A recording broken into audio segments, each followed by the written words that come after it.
Reka nkuhe ikaze wowe ukurikira ibiganiro byacu tukugezaho umunsi ku wundi, nk'uko uri kubibona ahangaha ndi muri Paychrome, nongeye nagarutse muri Paychrome, aho kugeza aka kanya Paycore team nayo yashize hanze decentralized application, aho iyo decentralized application izaba ishinzwe kuba yakomvatinga payi mu yandi mafaranga agiye atandukanye. Murazi neza ko contract address, bityo bikadufasha kuzajya tuyifashisha mu kuba twakora swapping. Ni muri ubwo buryo rero Paycore team nayo yazanye decentralized application. Rero ndagira ngo ngusobanureho muri make mu gihe kitarenze iminota 5, ngusobanurire uburyo iyo swapping izaba ikora. Nk'uko natangiye mbikubwira, urabona ko ndi muri decentralized application, aho harimo uburyo bwinshi bugiye butandukanye bwo guswapingamo payi mo ayandi mafaranga. Nk'uko uri kubibonamo ahangaha, urabona ko hano hejuru hari payi coin, ahangaha urabona ko urabona ko hano hasi hari USDT mo ahangaha kuri aka gafresh kari ahangaha. Bivuze ko ushobora kuba waswapinga amapayi yawe muri USDT ndetse n'andi mafaranga, nk'uko uraza kuza kubibona. Nuza kuza kurebamo ahangaha, uraza kubona ko igiciro n'ubundi ari 314,159 agaciro ka G7. Nuza ahangaha urabona ko aha hejuru hari payi imwe mu ma USDT irahura n'314,159. Nk'uko ubibona igiciro cya G7 ntago kikiri inkuru, nk'uko nabikubwiye. Iyi ni decentralized application ya Payi network cyangwa se ya Paycore team. Murabona ko ahangaha ni 314,159 by'idolari. Nuza nk'uko iyi ngiyi ari iyo gukomvatinga cyangwa se guswapinga, ubwanga turi kuri buto ya convert. Hano hasi turi kuri convert, aha hasi reka nze makwereke nkoresheje aka kanuza. urabona ko ahangaha turi kuri convert mo hano hasi ahangaha. Rero nuza hano kuri convert nawe ugakandaho, ukaza ugashyira mu ma USDT agiye atandukanye kugira ngo ubone ama cryptocurrency ari muri iyi banki. Nuko uraza kuza ugakanda kuri aka gafresh mo ahangaha, hanyuma rero uraza kuza kubona cryptocurrency zigiye zitandukanye. Ngiye kukwereka rero uburyo agaciro ka payi kangana mu yandi ma cryptocurrency agiye atandukanye. Reka nkandeho, nimara gukandaho ndaba mfitemo amahitamo menshi agiye atandukanye ya cryptocurrency zigiye zitandukanye. nk'uko uri kubibonamo ahangaha, urabona ko hari crypto nyinshi zigiye zitandukanye. Hari Pi network, hakaba USD, hakaba NIR, ntabwo nzi faranga rikoresha, hakaba amayero, hakaba ama British Britain, amapawundi, hakaza Bitcoin, hakaza Ethereum ndetse hakaza na USDT. Aya ngaya ni amafaranga waswapingamo Pi network. Rero nuzamo ahangaha, wenda tuvuge ko ugiye guswapinga ama Ethereum, urabona ko payi imwe iraza kuza guhura na Ethereum 125. nk'uko uri kubibona hano hejuru, urabona ko hano hari payi imwe ahangaha. nk'uko uri kubibona kuri screen yawe, urabona ko hariho payi imwe. Rero nuza ugaswapingamo cyangwa se ugakora convert y'ama Bitcoin, uraza gusanga ko payi imwe iraza kuza guhura na Bitcoin 6.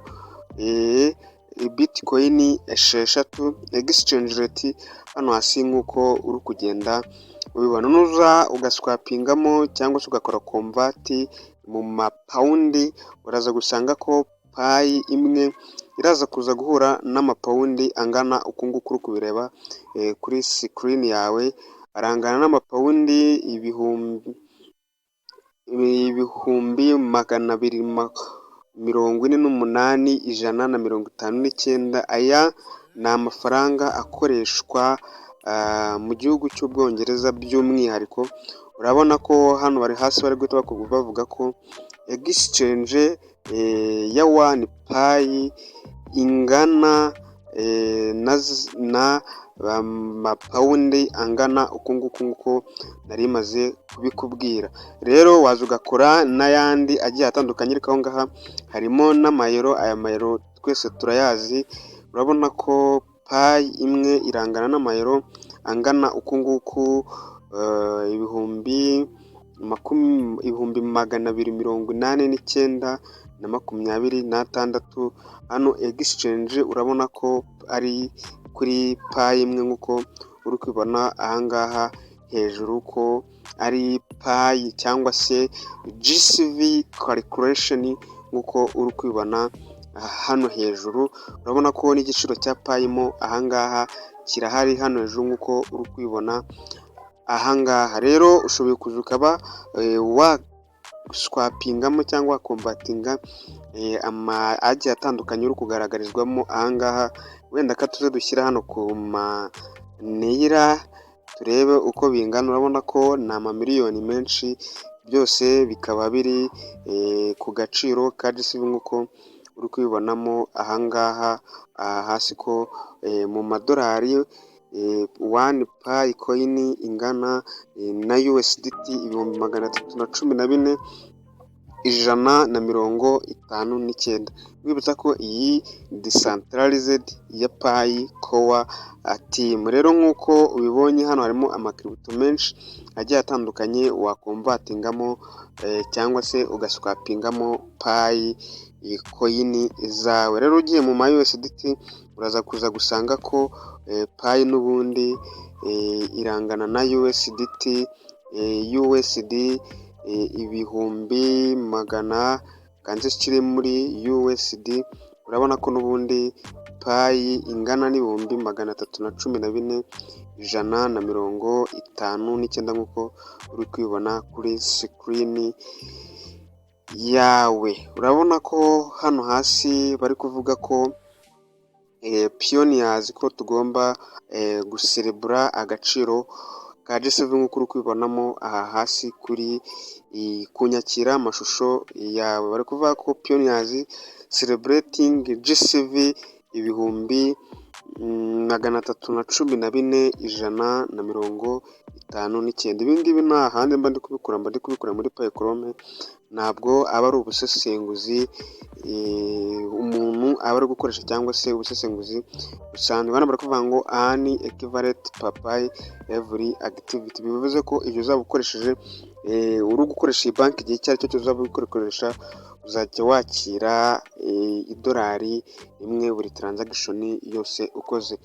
Rero ushoboye kwibaza ati se wabikuye hehe?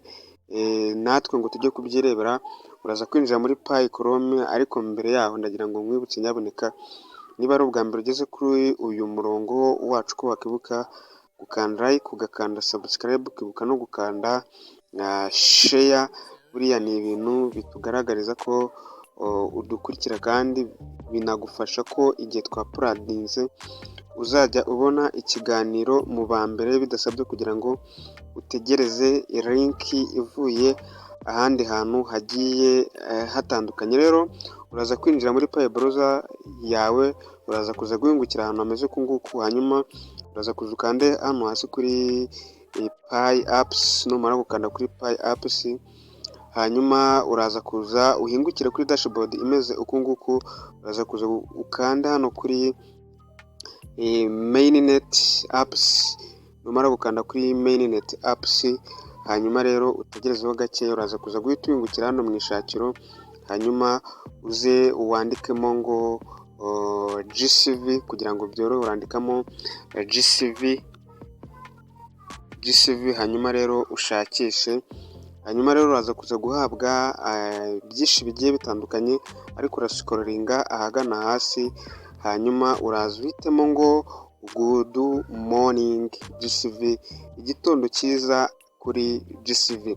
nk'uko uri kwibona iyi app iracyari kuri testnet, ntago irajya kuri mainnet, ariko nayo ni vuba ngaha ikajya kuri mainnet, hanyuma rero nayo ikaza guhabwa badge. Hanyuma rero uraza kuza uyikandaho, numara kuyikandaho utegereze gatoya, uraza kuza uhita uscrollinga gatoya, uraza kubona ibyo iyi application ivuga.